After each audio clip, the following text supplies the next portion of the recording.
उदयपुर से इस वक्त की सबसे बड़ी खबर मिल रही है। न्यूज 18 राजस्थान पर सबसे पहले सबसे तेज हम आपको बता दें, राजस्थान में ईडी की एंट्री हो गई है। उदयपुर के एक बड़े होटल पर ईडी की कार्रवाई। सबसे बड़ी खबर इस वक्त की, उदय सागर झील के पास होटल राफेल्स में इस वक्त ईडी की कार्रवाई चल रही है।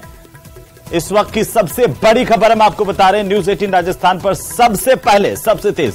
ज्यादा जानकारी के साथ सहयोगी कपिल शिमारी हमारे साथ जुड़ चुके हैं। कपिल, क्या जानकारी ईडी की कार्रवाई को लेकर के राजस्थान में एक बार फिर से ईडी की एंट्री है?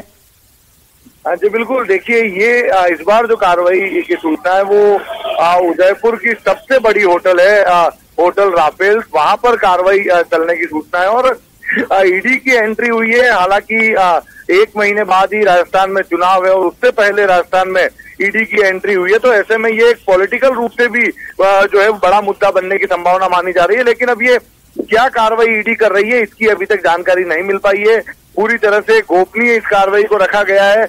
लेकिन आप देखिए कि ये जो होटल, जो कि राफेल्स होटल बताई जा रही है, इस पर लगातार आरोप लगते रहे। जब इसका निर्माण हुआ तो किरीट सोमैया तक यहाँ पर पहुंचे। उन्होंने कांग्रेसी नेताओं के इसमें पैसे लगे होने के आरोप लगाए। कई बार इस होटल के काम रुके, न्यायालय के आदेशों के चलते भी काम रुके। तो लगातार विवादों के चलते ये होटल जो है रही है और उसके बाद में इसका निर्माण कार्य जब पूरा हुआ तो अब इसका संचालन चल रहा है। लेकिन अब ईडी की कार्रवाई यहाँ पर हुई है तो ये माना जा रहा है कि ईडी जो है वो जो तथ्य जुटाएगी, जब वो सामने आएंगे तो स्पष्ट हो पाएगा कि और क्या क्या इसमें ऐसी कमियां थी जिसके चलते ईडी को यहाँ पर कार्रवाई की शुरुआत करनी पड़ी। लेकिन कपिल, उदयपुर में उदय सागर झील के पास एक बहुत ही बेहतरीन लोकेशन पर ये होटल है राफेल्स, और जैसे आप बता रहे हैं अपने शुरुआत से ही सुर्खियों में रही राजस्थान की राजनीति में भी।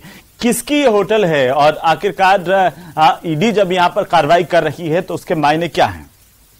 देखिए, फिलहाल इस ग्रुप का संचालन राफेल्स कर रहा है। राफेल्स होटल के नाम से इसका संचालन चल रहा है और लगातार जो बीजेपी के नेता हैं वो कांग्रेस के बड़े नेताओं के इसमें होटल में मालिकाना हक होने के आरोप लगाते रहे। हालांकि हमारे पास में इसकी आधिकारिक पुष्टि नहीं है, इसलिए नाम फिलहाल लेना उचित नहीं होगा। लेकिन बीजेपी के जो नेता हैं वो लगातार आरोप लगाते रहे कि इसमें कांग्रेसी नेताओं की जो ब्लैक मनी है वो इसमें लगी हुई है, कांग्रेसी नेताओं ने इसमें पैसा लगाया है। और दूसरा, ये लगातार विवादों में रही है। इसका निर्माण जब हुआ तो ये इस पर आरोप लगते रहे कि झील के किनारे, झील के अंदर, झील के पानी को पेटते हुए उसके उसका जो क्षेत्र था उसको कम करते हुए इसका निर्माण कर दिया गया। तो ऐसे कई आरोप इस पर लगते रहे।